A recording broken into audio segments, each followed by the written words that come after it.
Hey there, Conncast here. I appreciate you tuning in. This video will be a little less meme-filled than usual. It's a legitimately interesting subject that I happen to know a metric ass ton about, and I've read over 9,000 pages on. What, 9,000? There's no way that can be right! Most of the information in this Conncast will be taken from Anthony Wilde's Coffee: A Dark History and Mark Pendergrass's Uncommon Grounds. Both are phenomenal books, and I recommend you read them if you find this interesting. I'm not going to show you with affiliate link items, and just give me money on Patreon and turn the playlist on and rack up my retention time if you like me. So let's start. Coffee is to this day the second most traded commodity on earth, after petroleum of course.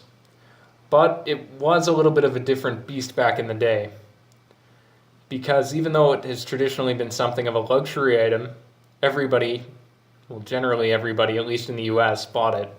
And it remained that way until well after items of the sort such as sugar became far cheaper.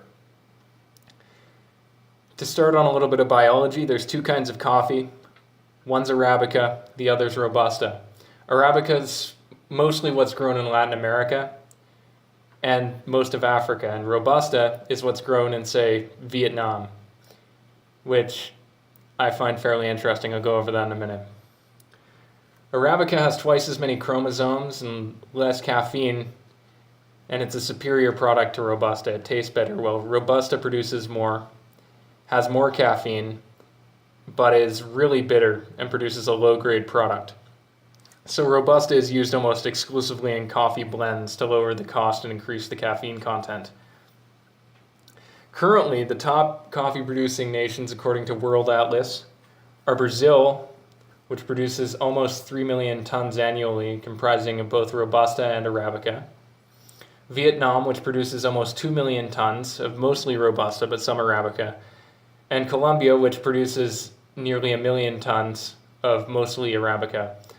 The Vietnam thing is interesting because they had coffee during the French occupation, and then after the war, most of it was destroyed and cut down for food crops, or they let it go to jungle or what have you. And they've replanted recently, which is part of the reason that they have such a huge GDP boom. Of course, manufacturing has a huge part to play in that, but primary industries do matter. From my understanding, in the late 1800s, the main regions of production were Colombia, then far larger, the Dutch East Indies, which is why coffee is sometimes called Java, and Africa, with a very honorable mention to El Salvador, which, when other stragglers in Latin America were called banana republics, the land of volcanoes was known as the more prestigious Coffee Republic. Naturally, as primary industries and plantation economies go, a very small portion was consumed in the region it was produced, just like today. It was bought by Europeans and Americans. Europeans were the main consumers of coffee from Java and Africa, just because of my colonies. And Americans consumed most of the coffee coming from Latin America. So a lot of the coffee companies from the 1800s, which I'm going to talk about, still leave their name brand, or at least legacies, as far as industries and techniques go, today. The largest companies in the 1800s, in chronological order of coming into prominence, were James Folger's Coffee in California, Arbuckle's Coffee in New York, Ariosa, and Maxwell House in Nashville, Tennessee. All of them gave us inventions, innovations, and regional business models, which has kept them or their legacy alive to this day. I'm going to go over each one. First, we have James Folger. This guy was a textbook opportunist. He was born in New England and helped rebuild Nantucket after a big fire that took out a lot of buildings there. And later on in his life, he heard about some gold in California, so he hopped on a boat, took a train across Panama, hopped on another boat to San Francisco, where they'd recently been another fire. Instead of going to the gold fields right away, he helped rebuild after that disaster and started making some connections in the city of San Francisco. Because he knew what was what, he didn't go to the gold fields to mine. That's generally the case with gold rushes. The guy who mines gold gets rich sometimes if they're lucky, and the guys who supply the droves of people mining gold get rich a little more often if they're smart. So Jim Folger started working for a guy with a coffee and spice company that shipped coffee from Latin America. At the same time, the boats back in Nantucket were becoming more and more disused because kerosene was becoming more common than whale oil at that time period. So he used some of his sweet Massachusetts hookups to repurpose whaling ships into coffee ships and profiting from that vertical integration.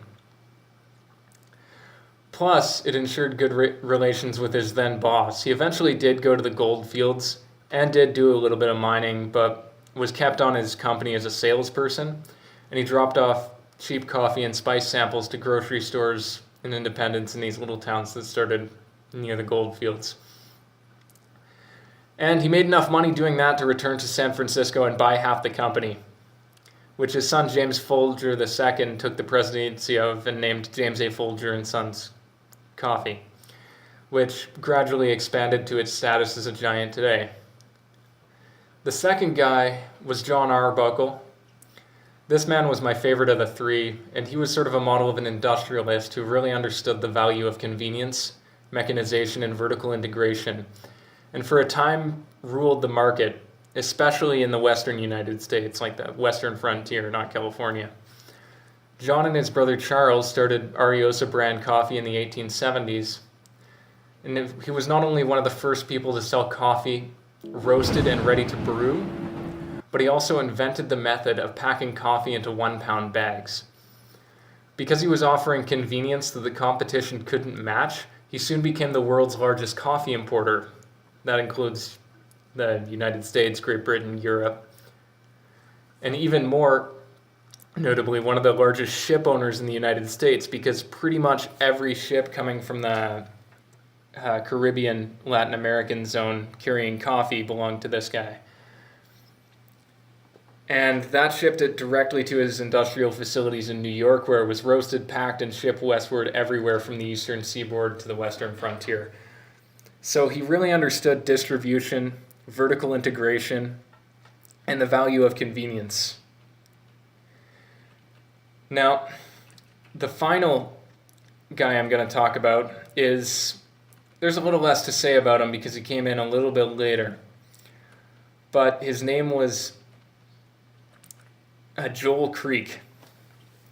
Of the three, this guy's talent was definitely marketing more than anything. So he moved to Nashville, Tennessee, and he met a coffee broker from the UK that could peg the origins of coffee just by smelling the beans, which seems really weird to normies, but professional coffee tasters are actually trained to do pretty much that nowadays. I can tell you in another video about some coffee scandals. So working with this broker, Joel worked for several years perfecting the blend of the finest beans he could find for sale. Much like a primitive focus group, but with one person instead of many people, and about 50 years before focus groups were invented. When he finally nailed it, he called his blend Maxwell House because his first client to market to was a hotel called Maxwell House, a luxury hotel in Nashville, Tennessee, which already had an established name, and he could sort of ride the coattails on that one. And they exclusively served his superior blend of coffee. And Maxwell House obviously still exists today. So that was my first Conncast coffee cast. Thanks for listening. And I'm sorry for just autistically rambling about coffee. If you like this video, however, throw me a thumbs up, and if you would like to hear more about coffee, earlier history, which is very interesting, biological differences, which are actually a little bit more complicated than a lot of people think it is, and whatever else, let me know and I can do more coffee-type concasts. If this was incredibly dry and you had no entertainment or educational value from this video whatsoever, I'll go back to business as usual. Whatever the case may be, subscribe to me, and subscribe to the editing master Rudy, link in the description. He does some cool ass shit. If you want to support me and my e-begging habit, drop me a couple bucks on Patreon. The link's in the description. I appreciate you tuning in.